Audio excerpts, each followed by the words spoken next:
नमस्कार, the book pod में आपका स्वागत है। मैं हूँ आपकी होस्ट काजल। और मैं हूँ आपका दोस्त आरके। काजल, मान लो कल तुम ऑफिस जाओ और तुम्हारी कुर्सी वहां ना मिले, या तुम घर जाओ और तुम्हारे घर का ताला बदला हुआ मिले, तो तुम्हारा पहला रिएक्शन क्या होगा? गुस्सा, डर या हैरानी? हैरानी से। जाहिर है मैं डर जाऊंगी आरके, और शायद चिल्लाऊंगी भी कि ये किसने किया।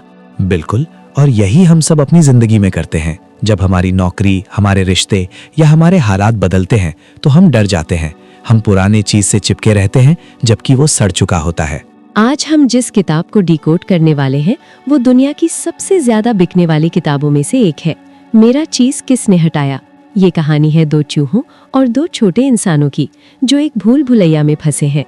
ये कहानी आपको सिखाएगी कि बदलाव दुश्मन नहीं, दोस्त है। अगर आप अपनी नौकरी जाने से डरते हैं, बिजनेस में मंदी से परेशान हैं या लाइफ में स्टक महसूस कर रहे हैं, तो ये एपिसोड आपको डर से जीत तक ले जाएगा। चलिए अपने नए चीज की तलाश शुरू करते हैं, सिर्फ द बुक पॉड पर, जिसने दुनिया भर में लाखों लोगों के सोचने का तरीका बदल दिया। हाँ, और सिर्फ लोगों का ही नहीं, बड़ी बड़ी कंपनियों, यहाँ तक कि सेनाओं के काम करने के तरीके पर भी इसका गहरा असर पड़ा है। ये एक कहानी है, लेकिन इसका असर इतना बड़ा हुआ कि ये मैनेजमेंट की दुनिया में आप कह सकते हैं एक मुहावरा बन गई। बिल्कुल। इसकी लोकप्रियता का एक बड़ा कारण इसकी सादगी है। ये बदलाव मतलब चेंज जैसी मुश्किल चीज के बारे में बात करने के लिए एक बहुत आसान भाषा देती है। तो आज की हमारी चर्चा का मिशन यही है। हम सिर्फ कहानी नहीं सुनाएंगे, बल्कि ये भी समझने की कोशिश करेंगे कि ये इतनी असरदार क्यों है, और ये भी कि क्या इसकी सादगी आज की जो जटिल दुनिया है उसमें वाकई काम करती भी है या नहीं। तो चलिए इस भूल भुलैया में उतरते हैं। एक भूल भुलैया है। हाँ, एक भूल भुलैया, और उसमें 4 किरदार रहते हैं और वो सब एक ही चीज की तलाश में है, चीज। और यहाँ चीज का मतलब सिर्फ खाने वाला पनीर नहीं है। नहीं, बिल्कुल नहीं। ये उन सभी चीजों का प्रतीक है जो हम अपनी जिंदगी में चाहते हैं, जैसे एक अच्छी नौकरी, पैसा, सेहत या मन की शांति। और भूलभुलैया वो दुनिया है जहाँ हम ये सब ढूंढते हैं, हमारा ऑफिस, हमारा समाज या हमारे रिश्ते। और किरदार भी बड़े मजेदार हैं। 2 तो चूहे हैं, स्निफ और स्करी, और 2 बौने इंसान हैं, हेम और हॉ। और यहीं पर मतलब पूरा फर्क आ जाता है। जी, चूहे जो हैं वो बहुत सरल हैं। हाँ, वो अपनी इंस्टिंक्ट्स पर जीते हैं।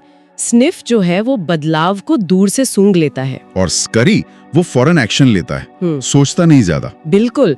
जबकि हेम और हॉ वो बिल्कुल इंसानों की तरह हैं। वो सोचते हैं, विश्लेषण करते हैं। उनके अपने विश्वास हैं, अपने डर हैं, और यही बात कहानी को दिलचस्प बना देती है। कहानी की शुरुआत में चारों को मेहनत के बाद एक तरह का खजाना मिलता है, चीज स्टेशन सी। हाँ, जो उनकी पसंद की चीज से लबालब भरा हुआ है। और यहाँ आकर खासकर हेम और हॉ बहुत ज्यादा आराम पसंद हो जाते हैं। सही बात है।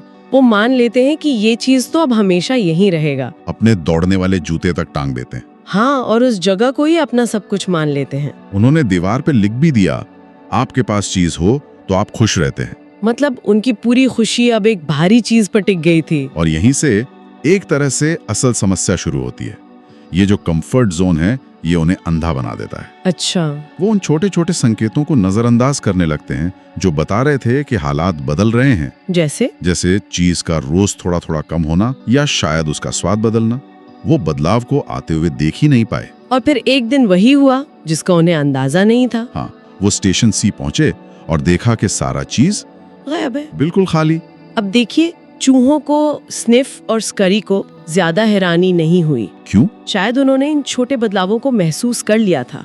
उन्होंने ज्यादा सोचा नहीं, फौरन अपने जूते पहने और नए चीज की तलाश में भूल भुलैया में वापस दौड़ पड़े। एकदम। लेकिन हेम और हॉ का रिएक्शन बिल्कुल अलग था। और यही हमें इंसानों का वो क्लासिक रिएक्शन देखने को मिलता है। पहले शौक, फिर गुस्सा और फिर इनकार। हेम तो चिल्लाने लगता है, मेरा चीज किसने हटाया। उसे लगता है कि उसके साथ नाइंसाफी हुई है। बिल्कुल। वे दोनों रोज उस खाली स्टेशन पर आते इस उम्मीद में कि शायद चीज वापस आ जाएगा। वो सच को स्वीकार ही नहीं कर पा रहे थे। ये बहुत रिलेटेबल लगता है ना, जब हमारी जिंदगी में कुछ अचानक बदलता है, जैसे कोई जॉब चली जाती है या कोई रिश्ता टूट जाता है। हाँ, तो हमारा पहला रिएक्शन अक्सर हेम जैसा ही होता है। हम वजह ढूंढते हैं, किसी को दोष देते हैं और उम्मीद करते हैं कि सब कुछ पहले जैसा हो जाए।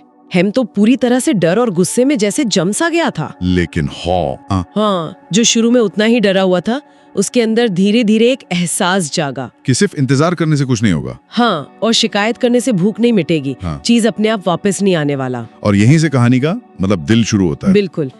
काफी दिनों की भूख और निराशा के बाद हॉ को अचानक अपनी ही बेवकूफी पर हंसी आ जाती है वो समझ जाता है कि डर ने उन्हें कैद कर रखा है। और वो अकेले ही भूल भुलैया में निकलने का फैसला करता है, जो उसके लिए बहुत डरावना था। लेकिन यहीं से उसकी असली यात्रा शुरू होती है। और इस यात्रा में वो जो भी सीखता है उसे अपने दोस्त हेम के लिए दीवारों पर लिखता जाता है। हाँ, ताकि अगर हेम कभी आए तो उसे रास्ता मिल जाए। उसकी पहली सीख थी, अगर आप नहीं बदलते तो आप खत्म हो सकते हैं। लेकिन जो सवाल वो खुद से पूछता है वो इस पूरी किताब का सार है। कौन सा सवाल? अगर तुम्हें डर नहीं लगता तो तुम क्या करते? वाह, ये सवाल ही सब कुछ बदल देता है।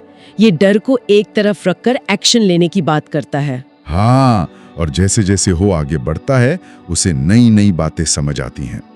उसे एहसास होता है कि भूल भुलैया में रहना उतना भी डरावना नहीं है जितना उसके मन का डर था। सही। और उसकी सीख और गहरी होती जाती है। जैसे जब आप अपने डर को जीत लेते हैं तो आप आजाद महसूस करते हैं। या जितनी जल्दी आप पुरानी चीज को छोड़ेंगे उतनी ही जल्दी आपको नया चीज मिलेगा। उसे ये भी समझ आता है कि भूखे रह के इंतजार करने से तो बेहतर है कि तलाश में आगे बढ़ते रहा जाए, क्योंकि आगे बढ़ने में कम से कम एक उम्मीद तो है। आखिरकार काफी भटकने और मुश्किलों के बाद हॉ को एक नया स्टेशन मिलता है, स्टेशन एन। और ये पहले वाले से भी बड़ा और बेहतर था। तरह तरह का नया चीज भरा था। और वहाँ उसे कौन मिलता है? स्निफ और स्कुरी, जो पहले ही वहाँ पहुंचकर मजे कर रहे थे। बिल्कुल। हॉ अपनी पूरी यात्रा को स्टेशन एन की दीवार पर एक सार के रूप में लिखता है। क्या लिखता है? कि बदलाव तो होकर ही रहता है, उसे आते हुए देखो, उसके हिसाब से जल्दी ढल जाओ, बदलो और बदलाव का आनंद लो। और कहानी इस सवाल के साथ खत्म होती है कि क्या हेम कभी अपनी पुरानी जगह छोड़ेगा? ठीक है, तो ये तो हुई कहानी, बहुत सीधी, बहुत सरल। लेकिन अब असली सवाल पर आते हैं। ये बच्चों जैसी कहानी कॉर्पोरेट अमेरिका की सबसे पसंदीदा किताबों में से एक कैसे बन गई? IBM और मर्सिडीज जैसी कंपनियां अपने कर्मचारियों को ये क्यों पढ़वा रही थीं? देखिए, इसकी वजह ये है कि ये कहानी सीधे तौर पर मनोविज्ञान के एक बहुत बड़े कॉन्सेप्ट से जुड़ती है। Growth mindset. बिल्कुल, जिसे कैरल ड्वेक ग्रोथ माइंडसेट कहती है। हेम और हॉ का जो शुरुआती रवैया है वो फिक्स्ड माइंडसेट का सटीक उदाहरण है। मतलब वो मानते हैं कि उनकी दुनिया, उनका चीज स्थिर है और हमेशा वैसा ही रहेगा। हाँ, और जब वो बदलता है तो वो बिखर जाते हैं। और स्निफ, स्कैरी और बाद में हॉ वो ग्रोथ माइंडसेट अपनाते हैं। सही। वे मानते हैं कि वे कोशिश करके, मेहनत करके नई चीजें ढूंढ सकते हैं और नई सिचुएशन में ढल सकते हैं। तो ये किताब असल में इन दो माइंडसेट के बीच का ड्रामा है। अच्छा, तो इसने कंपनियों को एक आसान भाषा दे दी। बिल्कुल, एक बहुत ही आसान और क्या कहते हैं, नॉन थ्रेटनिंग, यानी बिना डराने वाली भाषा। अब किसी मैनेजर को ये कहने की जरूरत नहीं थी कि तुम्हें बदलना होगा, नहीं तो तुम्हारी नौकरी खतरे में है। वो बस कह सकते थे। वो बस कह सकते थे, दोस्तों हमारा चीज मूव हो गया है, हमें नए चीज की तलाश करनी होगी। या किसी को कह सकते थे, तुम हेम की तरह बर्ताव क्यों कर रहे हो। मतलब इसने एक मुश्किल बातचीत को एक कहानी के जरिए आसान बना दिया। हाँ, ये डर और प्रतिरोध को एक पर्सनल हमले की तरह महसूस होने से रोकता है।